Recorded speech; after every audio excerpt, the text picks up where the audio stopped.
We picture heroes as figures of action and brave movements, but true heroism can be quite different. It can be the acting out of a commitment to do whatever it takes to move an organization from where they are now to where they can be. These nonprofit heroes see the vision, they see the actions to match, they lead the staff, they nudge their boards, they set new standards for visibility, plus they ensure the things that must get done get done. Their job descriptions include everything the highest paid CEO of corporations include. Plus, they've got to raise money, guide volunteers, and do it all with limited resources.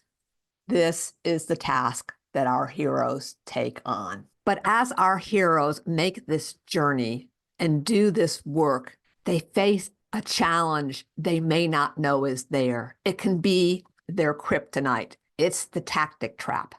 What's the tactic trap? It's when you reach for quick fixes, Band-Aids, instead of having a plan, an impact map, a strategy to fix the challenge you're facing. The lure of tactics comes from too much to do. It comes from staff members and board members and funders who say, "Ooh, you should be doing this. Don't you think this is a good idea?" Tactics can be exciting. They're quick.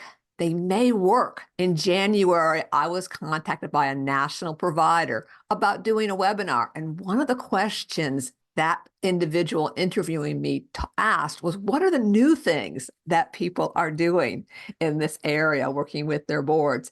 And I'm like, why are we throwing more tactics at them? And the answer, of course, is tactics, new tactics, sell workshops. The tactic trap has some real consequences. In my mind, it's a bit like binging on junk food. You get filled, but you don't get nourished. A very influential board member loved parties. Didn't matter what kind, wine tasting, galas, whatever it was. And because of the pressure on the staff gave in. Instead of developing the relationships with the people who came to those events, potential donors, they ended up going to the next planning meeting for the next event. There was overload, distraction, and quality issues. I've been there too. I found that when I'm doing my marketing and doing everything, and when I looked at how many things I were doing and where the outcomes and where the impact was, I narrowed it really down to 4 things. And those things in my files have numbers next to them. Remind myself to look at doing those really well. And if I add a tactic, to consider if it fits within the plan, if it will add and enhance those 4 things. The Chinese military strategist Sun Tzu said, "Strategy without tactics is the slowest route to victory.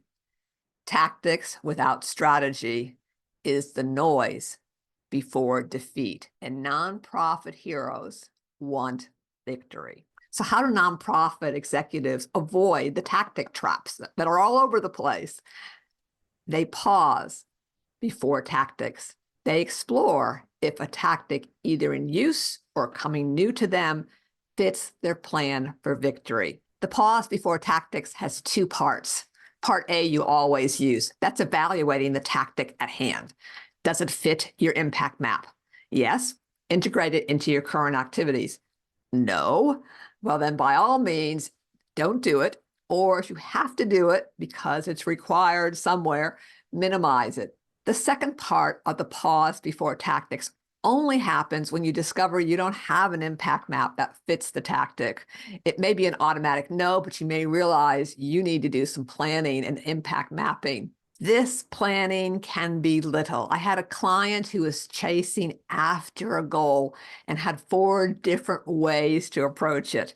In a 30-minute impact mapping session, we created a sequence of events, eliminating one of the ways and making the others fit in a logical pattern. It can be medium, a board moving from management and micromanagement to governance needs an impact map. Or the planning can be large, what you're already thinking, strategic plans, community plans, your undertakings. that look at every important aspect of getting your organization to the next level. Impact planning is small, medium, and large, and everything in between. To make the pause before tactics framework even more useful for you, I've created some tools. One is a chart that compares tactics to strategies. The second is a quiz to evaluate your current activities to determine if you've got a tactic or an impact going on. Finally, I'd be remiss not to invite you to reach out to me to chat about your needs for impact plans, whether they're small, medium, or large, or in between. Don't let tactic traps trap you. Put on your hero's cape, guide your folks around them for long-term impact.